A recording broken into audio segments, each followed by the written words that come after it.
वर्धा में बजाज फाउंडेशन के सभी इंटरवेंशंस में से नेचुरल फार्मिंग एक बहुत ही अहम हिस्सा है जिस पर बजाज फाउंडेशन काम करता है। Natural farming, natural resource development, soil development और जो नेचुरल फर्टिलाइजर्स हैं उनका भी इस्तेमाल करने पर जोर है। तो हमारे साथ इस समय मौजूद हैं सचिन जी, जो इस पूरे प्रोग्राम का यहाँ पर कोऑर्डिनेशन करते हैं। बजाज फाउंडेशन ने जब वर्धा जिले में शुरुआत की थी काम की, तो खेती का अध्ययन करने के बाद में एक चीज़ सामने आई कि किसानों का जो लागत खर्चा वो दिन ब दिन बढ़ते जा रहा था और खेती का जो उपजाऊपन है, फर्टिलिटी है, वो कम होती जा रही है और फलस्वरूप जो प्रोडक्शन है वो भी डिक्रीज़ होते जा रहा था।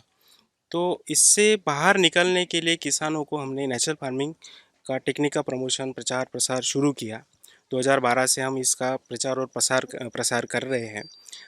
बेसिकली एक देसी गाय के गोबर और गोमूत्र और किसान के खेत में आजू बाजू में जो भी नेचुरल रिसोर्सेस है उसका ही इस्तेमाल करके ये पूरी टेक्निक्स नेचुरल फार्मिंग की अलग अलग फार्मूलेशंस हम किसानों को प्रशिक्षण के माध्यम से और डेमोन्स्ट्रेशन के माध्यम से सिखाते हैं, जिसमें ये दिखने को मिल रहा है कि जो केमिकल इनपुट का जो कॉस्ट है वो नेचुरल फार्मिंग में 100% हमने कम कर दिया है और धीरे धीरे सॉइल फर्टिलिटी भी बढ़ रही है और उपज भी बढ़ रही है, जिसमें हमने देसी बीज का हमने किसानों को बढ़ावा दिया है, जिससे बीज स्वावलंबन भी आया है। क्रॉप डाइवर्सिफिकेशन पे भी हमने थोड़ा सा ध्यान दिया है कि एक ही ज़मीन के टुकड़े के अंदर अलग अलग प्रकार की फसलें हो जो एक सिम्बोसिस का भी काम करते हैं। एक फसल दूसरे फसल को ज़मीन के अंदर से और ज़मीन के ऊपर से भी मदद करते हैं।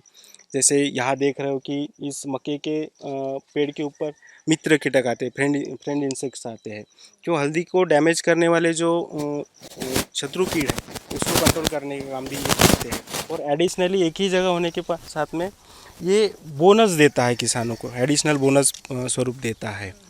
तो हम किसानों का प्रशिक्षण है, कार्यशाला है, इस माध्यम से आज तक हमने करीबन 75,000 किसानों को प्रशिक्षित किया है और उनमें से आज करीबन 11,000 किसान इस टेक्निक को फॉलो कर रहे हैं। उसमें से ही हमारे साथ जो किसान हैं वासुदेव जी, तो हेलो। नमस्कार। नमस्कार जी, नमस्कार। हम आपके यहाँ पर खेतों में खड़े हैं, काफ़ी हरे भरे खेत हमें नज़र आ रहे हैं। सो कितने बड़े खेत हैं आपके, उसके बारे में बताइए। हाँ नमस्कार, हमारा नाम वासुदेव लवजी हेड़व है। हम अलीपुर के रहवासी है।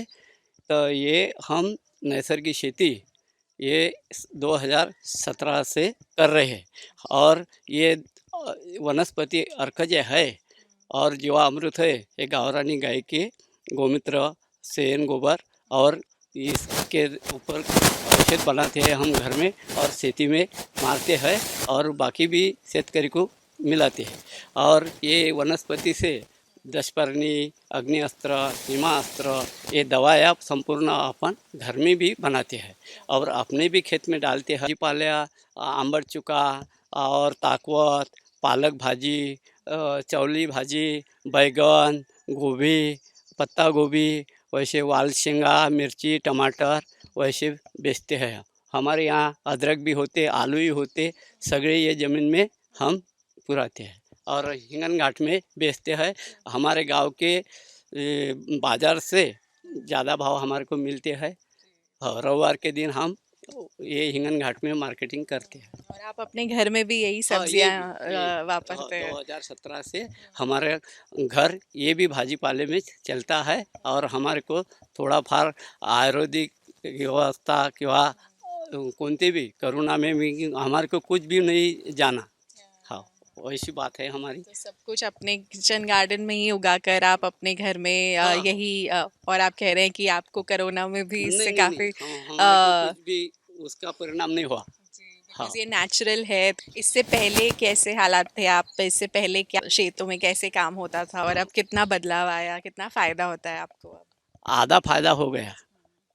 केमिकल से जो खेती रहती थी उसको बिल देना पड़ता था, वो बचा का खत का बचा का अपने गाय के ऊपर से गोबर से जीवामृत से 30 एकड़ खेती चलती है। काफी खुश हैं आप इस प्रोग्राम से जुड़ने के बाद? अपन बहुत खुश है क्या ये अपन को गोबर गैस मिली बजाज फाउंडेशन से और ये से गैया मिली गोमित्र से, क्या गोट फार्म मिला बन के, बहुत अपन को सारा करते हैं ये भाई लोग सब। अपने 12 महीने में 4 टाइम 3 टाइम फेरे उसके होते रहते हैं, और उसके पाए के आशीर्वाद से अपन इतने दूर आ गए बस। तो जैसे कि आपने देखा काफ़ी खुश है ये परिवार और सब कुछ अपने गार्डन में ही उगा रहे हैं। फार्मिंग के ये सारे ही फ़ायदे हैं और इसके अलावा भी जो मल्टी क्रॉपिंग पैटर्न के बारे में हमने बात की, ये एक किसान को एक स्टेबिलिटी भी देते हैं, जिसके बारे में हम और जानेंगे सचिन जी से। यहाँ वर्धा जिले का अगर क्रॉपिंग पैटर्न देखेंगे तो यहाँ मोनोक्रॉपिंग होती है। यहाँ की मेन फसलें कॉटन और सोयाबीन जो मोनोक्रॉपिंग में ही होती है। तो ये किसानों का ये भी अनुभव रहा है कि कभी कभी एडवर्स क्लाइमेटिक कंडीशंस की वजह से ये मोनोक्रॉपिंग में क्रॉप फेलियर अल्टरनेट साल में दिखने को मिलता है। कभी क्लाइमेट चेंज की वजह से भी होता है, कभी डिसीज पेस्ट के मेजर अटैक से भी क्रॉप फेलियर होता है। तो नेचुरल फार्मिंग में इसका सोल्यूशन है कि इंटर क्रॉपिंग और मिक्स क्रॉपिंग के माध्यम से मुख्य फसल में एक दूसरी कम आयु वाली अंतर फसल और मिक्स फसल लेते हैं तो ये क्रॉप फेलियर का जो चांसेस है वो कम हो जाता है। किसी बार एडवर्स क्लाइमेटिक कंडीशन की वजह से अगर मेजर क्रॉप अपना डैमेज भी हो जाता है तो जो इंटर क्रॉप है वो बचता है, तो किसानों को 100% लॉस नहीं आता है। और एडिशनली उसका एक दूसरे को मदद भी होती है, एक इंटर क्रॉप से और मेन क्रॉप के ज़मीन के अंदर से और बाहर से भी। तो ये एक्स्ट्रा बेनिफिट किसानों को ये क्रॉप डाइवर्सिफिकेशन, इंटर क्रॉपिंग और मिक्स क्रॉपिंग से मिलता है। और हमारे साथ ही किसान भी हैं। आप किस तरह लाभार्थी हैं इस पूरे स्कीम को लेकर, इसके बारे में आप बताइए सर। नमस्ते जी, मेरा नाम प्रकाश भोयर सुल्तानपुर।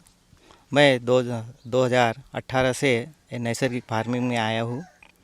उसके पहले तो फार्मिंग तो शुरू से ही करते रहे आए हैं, लेकिन जब से मैं बजाज फाउंडेशन की इनके संपर्क में आया हूँ तब से मेरा ये पूरा फार्मिंग करने का नेचर ही बदल गया और मैं अभी नेचुरल फार्मिंग कर रहा हूँ।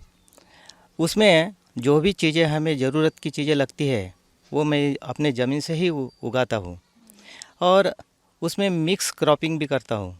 जैसे तुअर लगाए तो उसमें सोयाबीन होता है, अगर समझ लो कोई एक पीक अगर नहीं होता है तो दूसरा उसे साथ दे देता है, उससे हमारा जो गुजारा है वो गुजारा चलता है। और जो भी सब्जियां हैं वो सब्जियां भी हम लगाते हैं, जो कि हमारा हर रोज़ का जो खर्चा है वो खर्चा हम बचा लेते हैं।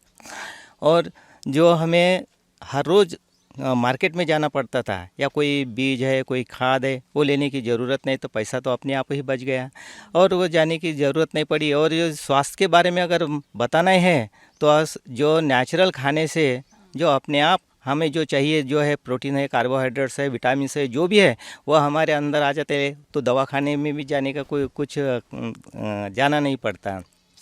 तो इस तरह से नेचुरल फार्मिंग का बहुत सारे फ़ायदे, जैसे जो भी कुछ बचता है बाद में जो अपना होकर जो बचता है तो हम बाहर दूसरे को बेच देते हैं, उससे भी हमें थोड़ा फ़ायदा हो ही जाता है। क्योंकि जो नेचुरल में अभी डिमांड तो काफ़ी है और जितनी डिमांड तो हम तो पूरी नहीं कर सकते, क्योंकि असल में देखा जाए तो क्या होता है कि नेचुरल फार्मिंग में तो लागत कम आती है।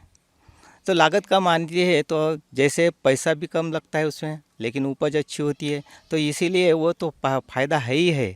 और जो हमें जो चाहिए वो हम अपने मन से वो कर सकते हैं।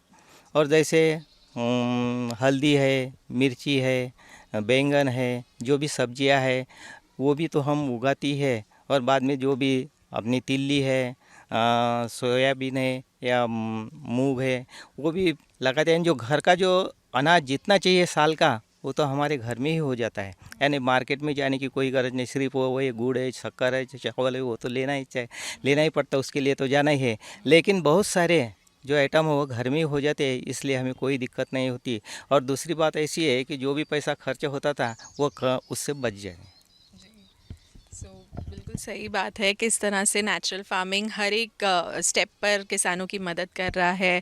उनका जो लागत है फसल उगाने में वो भी बच रही है और उन्हें खुद फ़ायदा भी हो रहा है अपनी किचन गार्डनिंग और आगे सामान बेचकर।